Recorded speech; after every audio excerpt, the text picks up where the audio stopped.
আসসালামু আলাইকুম। আজ আমরা কালিয়া উপজেলার সকল গণমাধ্যম কর্মী একত্রিত হয়েছি ভারাক্রান্ত হৃদয় নিয়ে।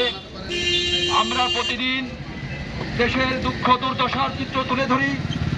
আজ অতি দুঃখের সাথে বলতে হয়, আজ আমরা উপস্থিত হয়েছি আমাদের গণমাধ্যম কর্মীর সারা দেশব্যাপী যে মামলা, হামলা, গুম, নির্যাতনের শিকার, আর জাতির চতুর্থ স্তম্ভ বলা হয় এই গণমাধ্যম কর্মীদের।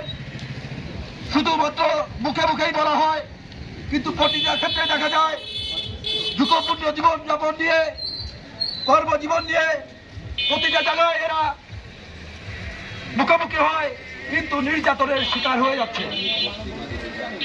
প্রতিদিন এমন মানববন্ধন হয়, কোনো প্রতিকার আমরা পাচ্ছি না।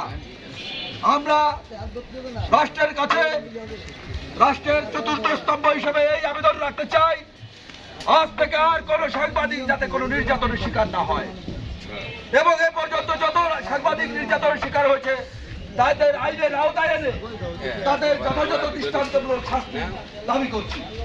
ধন্যবাদ।